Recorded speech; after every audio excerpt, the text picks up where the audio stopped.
This is BBC Radio 4 Extra. I'm not afraid.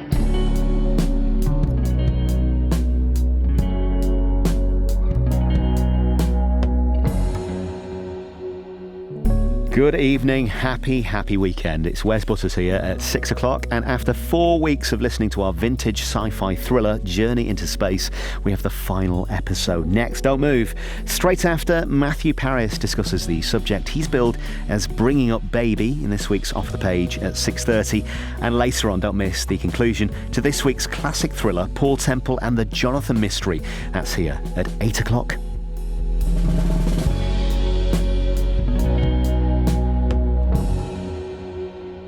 Right now then, as the invasion fleet reaches Earth, can Jet Morgan and his crew save the day? Journey into space. The BBC presents Jet Morgan in The World in Peril.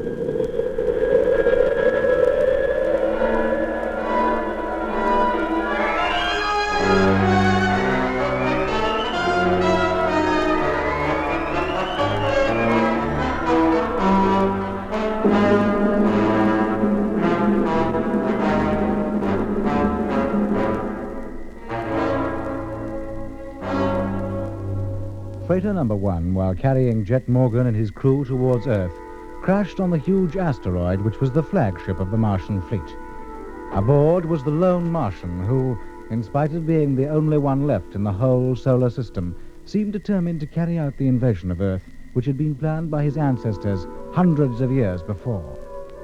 Then Harding, once a crew member of Jet's original fleet but now working for the Martian, arranged the Earthman's transfer from the wrecked freighter into the bowels of the asteroid. Well, these are your quarters, gentlemen. I hope you find them to your liking. This place for us? Yes? Blimey, posh, isn't it? A sight more comfortable than that old freighter, I must say. Where do we sleep? Well, this is just your common room. The bedrooms are behind the doors leading off here. The controls on the wall manipulate the entertainment circuits. Well, what are they? Well, they're clearly labeled radio, film, and in a few weeks when we get closer to Earth, you can receive the television programs radioed from stations in every principal city down there. Oh, you mean the television stations down on Earth are still operating? Of course. You think we'd be going to all this trouble if they weren't? Now, you'll find a change of clothing in the closets in your bedrooms. Meanwhile, you'll remain here until you're sent for. When will that be? You have no idea. Maybe an hour, maybe in a month. So long for now. Food will be brought in an hour. Do you think he really knows that the television transmitters down on Earth are still working? How can it? It'll be weeks before we get close enough to Earth to pick up TV signals. What is more important is whether Control received our last message. We'll never know now, that's for certain. Well, if we wake up one morning to find the invasion's over, we'll know they didn't get it. Or that they failed to take action on it, which is more likely. If only we had some way of finding out. Why not ask his nibs, the Martian? He'd know, I bet. And you think he'd be likely to tell us? I bet Control is calling us right now and wondering why they don't get a reply. That should be obvious. And if they've any sense, compel them to take action. Look, did you tell them the fleet was on its way? Of course I did. The only thing I couldn't tell them was when it would arrive. 2 months. Is that all? That was the time I was given. Oh, they'll never expect us as soon as that. They'll estimate 6 months at least. And if they leave closing down TV stations till then, they'll have had it good and proper. Maybe we can find some way of contacting them from here. What, from right in the enemy's camp? Are you kidding? Every move you make will be watched. Every word you say will be heard. There you are. What did I tell you? We remained virtually imprisoned in the large and comfortable living quarters for what must have been weeks on end. During that time, nobody came near us, except an odd condition type or two to bring us our food and to clear up. We amused ourselves as best we could, listened to radio programs from Earth, and watched innumerable films which we could select at the press of a button. We spent hours gazing at a televiewer screen which showed us the universe outside. Always, right in the center of the picture, was the Earth. It grew larger every time we looked at it. After 7 weeks, it had grown so large that we were able to pick out the features of its surface with ease. Slowly, the 5 continents revolved before us. The brilliant white clouds appeared to be actually touching the Earth's surface, and the sea, shining like a skin of pale blue glass, seemed to be on the same level as the land masses, and part of them. At this distance, it had a strangely solid appearance, as solid as the brilliant polar ice caps which form the brightest part of the globe. We were getting very close to home now. We should, under normal circumstances, have been thrilled at the thought. But now, with the fate of the whole world at stake, our homecoming was far from being a happy one.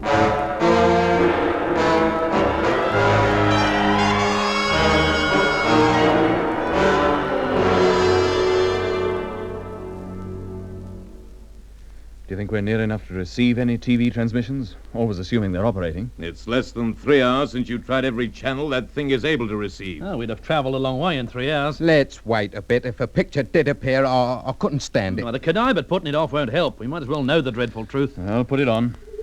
Hey, wait a minute. Sounds like we've got visitors. Hey, it's Harding. How do you do, gentlemen?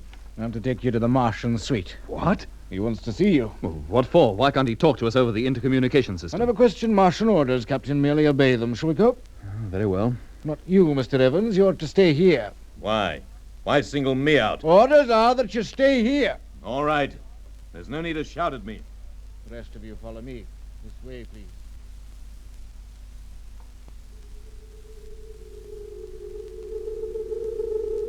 Well, this seems to be the end of the line. Just a huge circular room. With a high, dome-shaped roof. Is this where he hangs out?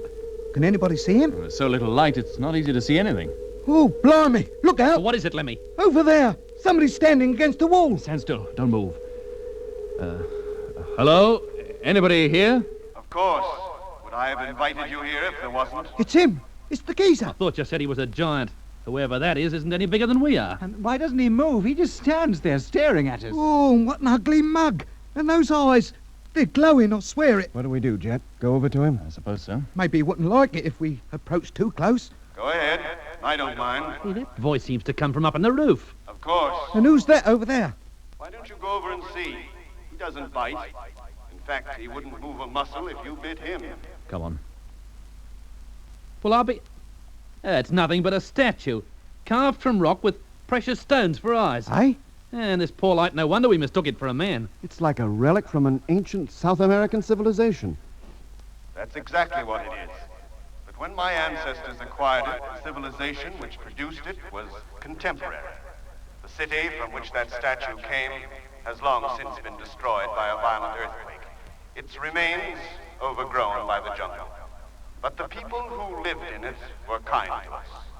So, when we returned to Mars, we brought most of them back. They built our cities for us. So that's why those pyramids down on Lacus Solis were so familiar. Yes, they were built by Earthmen. Before we took those Indians back to Mars, it never occurred to us to build upwards. We always built down into the ground. So is that why you brought us here, just to tell us that? No, I wanted to talk to you. What about? We are getting very close to Earth now. We realize that. I have a great liking for you and your crew, Captain Morgan. A great admiration, in fact. Aye, aye. Now what's he leading up to? I admire the way you have stuck steadfastly to your purpose. It is only a pity that you should have spent so much of your time and energy on a lost cause. All is not lost yet. You still live in the hopes of Earth having taken action on your information about television stations? Of course. I'm sorry to have to disappoint you. Well, now what? On the wall, a picture's appearing. You can see Earth has taken no action whatsoever. Oh, blimey. So you see, Captain Morgan, all your efforts have been in vain. It is futile for you to hope that you can do anything to prevent the invasion. Well? But even after the conquest, as you call it, the Earth will still need men, Earthmen, to carry out my orders and help run it efficiently. I'd rather my controllers were not condition types. And there are very few normal men whom I can trust. And you think you can trust us? I am sure of it, once you've decided to accept such positions. The answer is no. A pity. What else can I offer? To call off the invasion and go home? Would you have called off your invasion of Mars had I asked you? At least I have a good reason for invading Earth. I am looking for somewhere to live. And why move into our planet? Is there nowhere else you can go? Not in this solar system, there isn't. Well, you talk as though there are others. There are. Our nearest neighbor, the star you know as Proxima Centauri, has 15 attendant worlds, and all but 2 of them supporting life of some kind. One is remarkably like the Earth. Then why don't you go there? Proxima Centauri is more than 4 light years from here. Even in these asteroids, we couldn't hope to cover the distance in less than 70 years. The whole lifetime of an Earthman. But only a fraction of that of a Martian. And you could go then. That would solve all our problems. It is not just myself I have to consider. There are thousands of Earthmen who are part of this fleet. Do you deny them the right to return home? Not if they return without you, we don't. They cannot return without me. Besides, I am not so young myself. There would be precious little of my life left by the time our destination was reached, and none at all of the rest of the Earthmen in this fleet. Well, that does put a different light on it, I must say. There is also the question of conserving the resources of Earth.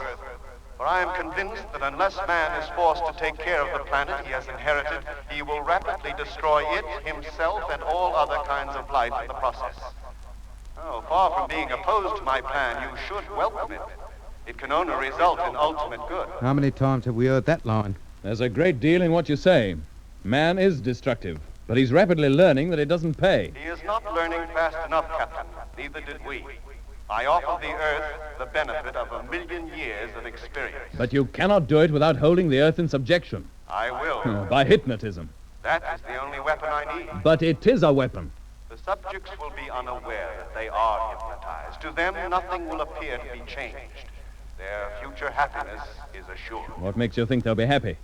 Why shouldn't they be? You think they'll knuckle down and obey orders without question at all times, forever? I do not have to hold them down forever. I cannot live that long. But I want to spend the time left to me quietly among the Earth's green hills, under its blue sky and along its golden shores. By the time I am dead, the Earth will have learned its lesson. You hope. And be glad to lead the kind of life I will establish, because it is the only way. But your Martian way of life is entirely alien to basic human nature. You think so? Earthmen, on the whole, do not like taking orders from anybody. Your own crew take orders from you. They obey you implicitly. Because that is their wish. You'd soon see a difference in their attitude if I ordered them about at the point of a gun. Besides, the conditioning to which you will subject the Earthmen will wear off in time, and they'll awake to the realization of your existence and what you've done to them. For them. Well, that's where you make your mistake. Materially, your victims may be better off, but there is one vital part of their makeup which you'll have overlooked. And what is that? Their love of freedom. The most vital thing a man can have next to his soul. Earthmen in all parts of the world have been conquered many times by other Earthmen. There's no doubt at all that in many cases the conquest has been a good thing for the conquered, brought them new ways of life, raised their standard of living, turned them from fierce savages into civilized beings, but have they been grateful? They should have been. Oh, in a way they have, but most men prefer to control their own destinies. And the moment people on Earth wake up to the fact that they're governed by an alien like you will have a revolt on your hands. I guarantee it. Oh, history proves time and again that you can hold a group of people down for a period, but you cannot hold them down forever. The desire for freedom is too strong. And you'll find half the men leading the revolt will be your supervisors and controllers. Men like Jack Evans, who won't be above organizing a little conquest of their own if they get the chance. Yeah, the Earth will be in a far greater mess than it is now, and all your good intentions will have come to nothing. That we shall see. You put up a good case, but the invasion will be carried through just the same. I thought perhaps you might have had the welfare of your home planet sufficiently at heart to cooperate with us. Clearly you haven't. But this is no ordinary conquest, Captain. Remember that. And above all, do not underestimate my power. Oh, blimey, what's that? Look at the wall. It's glowing, all of it. Yeah, there's a picture appearing. This must be another of those three-dimensional televiewer screens. Oh, look, it must be him. He's showing himself. Crikey, he's as tall as a house. Is this supposed to frighten us? No, Captain Morgan. Mere size could not frighten you. Lemmy, Eh? look at me. Look into my face. You go and take a running jump at yourself. Look into my face. Get out of it. Look into my face. Oh, Mother, what big eyes you've got. Oh, what's going on? I feel... What do you say now, Lemmy? What are your orders? Very good. You see, gentlemen, how easily it can be done, and everything down on Earth is ready. What are your orders? Lemmy. Don't worry, his conditioning is slight. A few slaps on the cheek will soon bring him round. Now you may return to your quarters. He's gone. Thank goodness. Lemmy. Oh, it's all right, Jet. I'll get him. Lemmy. Lemmy. Oh. Lemmy, wake up. Oh, what happened? Get up on your feet. Did I faint or something? You're okay now. Now, come on. Where are we going? Back to our quarters. The interview is over.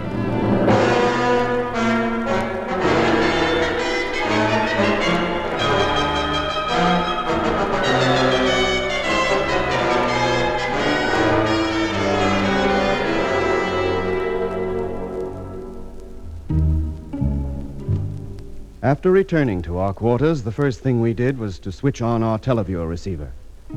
I think in the back of all our minds was the hope that perhaps the Martian had been fooling us, that the so-called transmissions from Earth were, in fact, a trick to convince us that all hope had gone and to persuade us to fall in with his plan.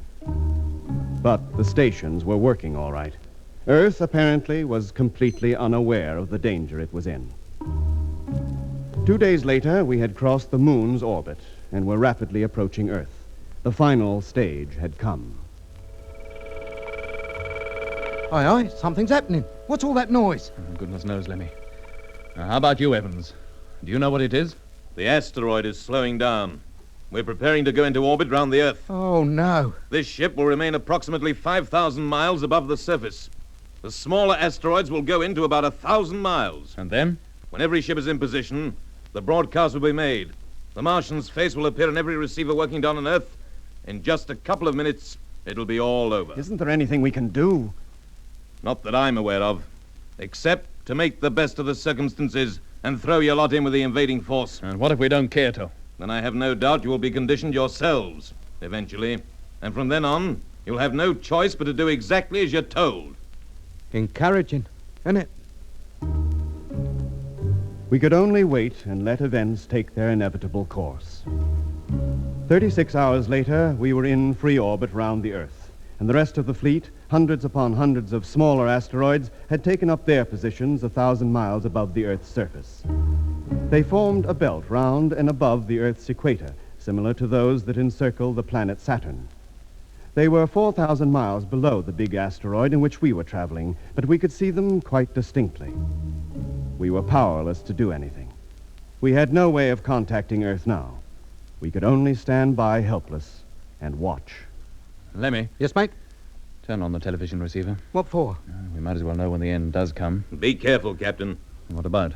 When the Martian appears and begins the conditioning process, it will affect everybody who is watching, including us. Then we won't watch. We'll just listen. She's on. It's London, #1.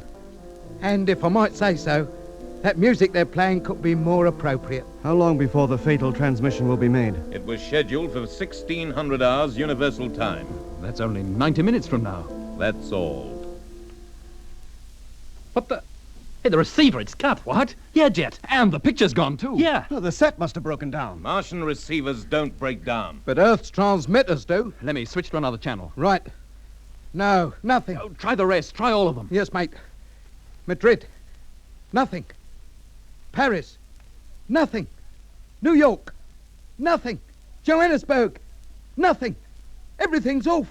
Can't be a transmitter working anywhere. Then they must have been closed down. Yeah. They've taken action at last. But this is too good to believe. But why take so long about Oh, it? does it matter? So long as they're off, the Martian plan for hypnotizing the world's populace is frustrated. Let's hope they are off, and it's not just this receiver that's gone wrong. No, it's not the receiver, Doc. There's definitely nothing for it to pick up. His nips has had it now. What can he do? He'll think of something. He'll not be beaten that easily. You think so? I would like to see him get out of this.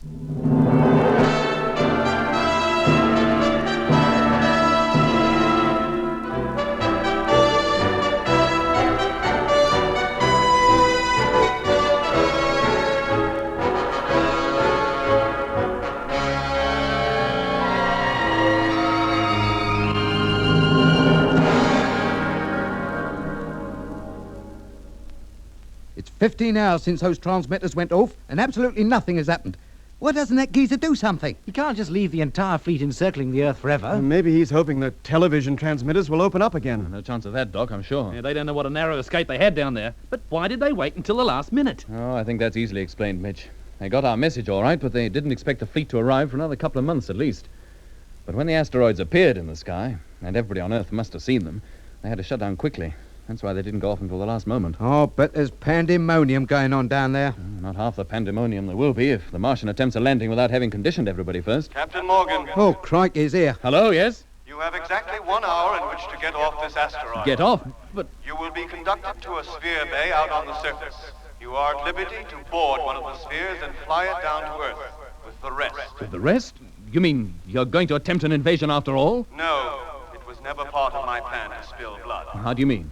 Not only did your message get through, but your space headquarters took the necessary action. I know that already. But they still expect me to invade.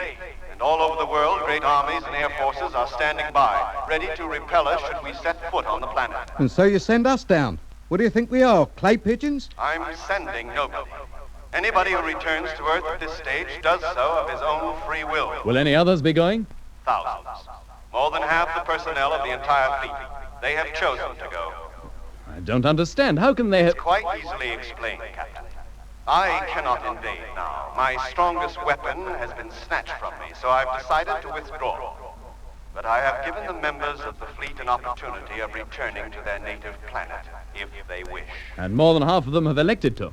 Yes. And when I think of the beauty of your planet, I cannot blame them.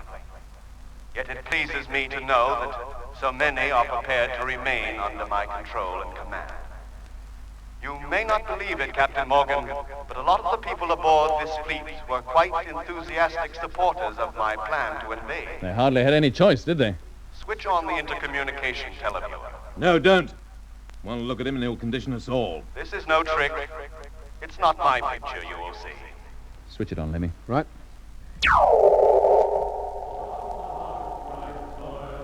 It's just a group of condition types. They are conditioned no longer. They are men with minds of their own, going up to the surface to prepare spheres for those who have chosen to return to Earth. But they are going with you. Yes. Why? Look at them closely. They are men from all parts of the world. They are composed of all kinds of races and colors, but they have one thing in common. What's that? They come from minority groups. Many of them, during their lives on Earth, suffered persecution, were denied common human rights. Earth does not hold particularly pleasant memories for them. You're not kidding. And yet they're singing about Earth. It is a new Earth they have in mind, where persecution, hunger, misgovernment, and wars do not exist. That is precisely the goal towards which the Earth is steadily progressing. But slowly, Captain, so slowly. It won't happen in your lifetime, I can assure you. Well, it won't happen in theirs either. But where is this Earth they sing about? 4 light years from here. Proxima Centauri, where there is a planet which is remarkably like Earth. Yes. You're taking them there? I shall try. I don't guarantee that I shall manage it, but I shall do my best. Yeah, but most of those men will be dead long before they get there. They don't mind. They go for their children's sake. Now you haven't much time. Are there any of you who wish to remain and chance the trip to another star? Nobody? Here, how about you, Jack Evans? I'll return to Earth, thank you. Go on, a nice long cruise will do you the world of good. I prefer to stay behind. I can't persuade you? No. Well, that's it then. We all want to go home. Very well. Harding will escort you to the bay. Put on your suits and be ready when he comes. The others are waiting. Others? What others? Hello? Hello? He's gone. He's not answering. But there are several things I want to ask him. Unless he's pulling a fast one, you'll never be able to ask him anything again.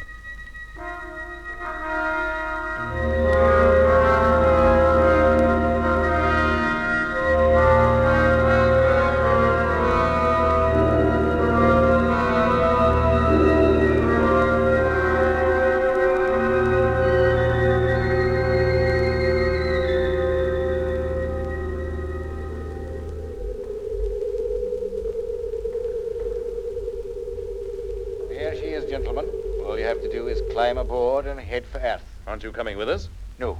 You prefer to risk your neck getting out to Proxima Centauri? Yes, I do. I have no doubt that we shall get there. Well, I'm glad you're so confident. And if we can get there, we can get back. Remember that. Tell it to your children. Aye? Come on, Lemmy. Aren't you go? Yes, mate. Goodbye, Harding. Good luck. Good luck to you, sir. Oh, blimey, look up there. The Earth. It nearly fills the whole sky. I don't mean that. Look at all those spheres. Hundreds of them. Are they all going down to Earth? And where else? Now, come on. Get inside the ship or we'll be among those who won't be going. All right, stow your suits. Get ready for takeoff. Right. Now, Mr. Evans, does this ship carry a radio? Yes, that's it over there. Any idea how to tune it? I think so. And show Lemmy how. And go with him, Lemmy. Try to contact control. Yes, mate. All set, sir. Take off whenever you're ready. And do it now, but take it easy. Contact! Here we go. We're off. Get the televiewer, Mitch. Select a spot on Earth to which we can home on the automatic navigation control. Roger. Well, Jet, that seems to be that. Let's not be too sure, Doc. We still have to convince Earth that those spheres outside and this are no longer part of an invasion fleet. Hello, Earth. Lemmy Barnett calling. Calling control. Can you hear me? Repeat. Lemmy Barnett calling control. Can you hear me? I'd better get over to the radio, Doc. When they do come through, I'll have a lot of explaining to do. Hello, control answering, receiving you. Strength 4. Repeat, strength 4. Come in, Lemmy. What's the news? What's happening out there? Jet, I've got him. Thank you, Lemmy. Leave this to me. I'll take over now. Yes, mate. Hello, Control. Morgan speaking. Have very important news for you. Listen carefully. We are on our way down to Earth. Repeat, on our way down to Earth, accompanied by hundreds of Martian spheres. This is not the invasion fleet. Repeat, not the invasion fleet.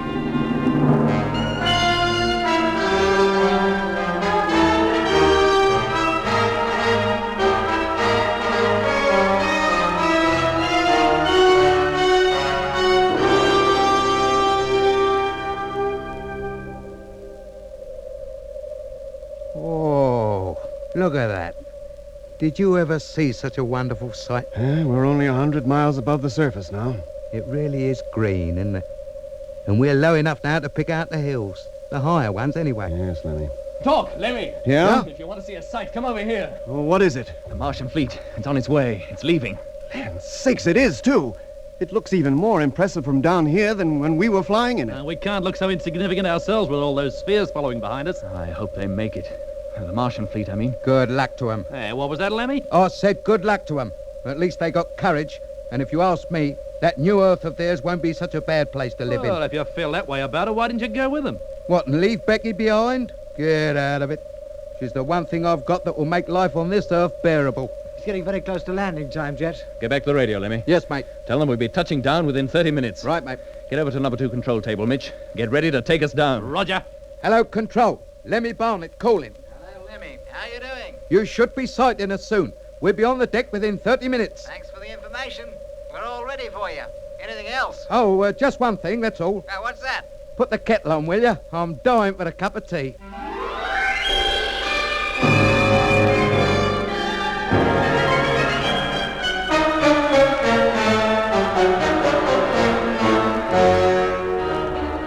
That was the 20th and final episode in the present series of Journey into Space. Taking part in this recording were Andrew Folds as Jet Morgan, Alfie Bass as Lemmy, Guy Kingsley Pointer as Doc, and Don Sharp as Mitch. Other parts were played by Alan Tilvern and David Jacobs. The orchestra was conducted by Van Phillips, who also composed the music. Sound control and special effects were by Brian Willey and Tony Luke. The scientific advisor throughout the series was Kenneth Gatland.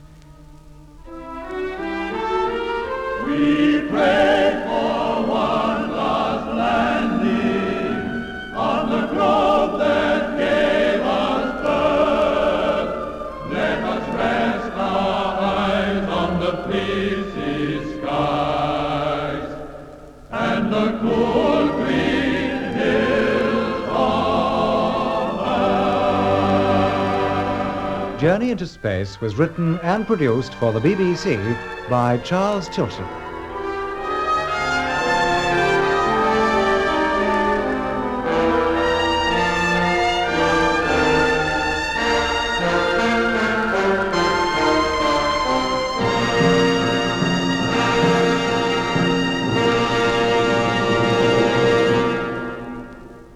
Yeah, after a nice cup of tea. Next week, we have a retelling of The Snow Queen, in which, swept across the galaxy, 2 children must do battle. Ice is at the same time. Classic comedy on BBC Radio 4 Extra. Do you? Mind the rose bed?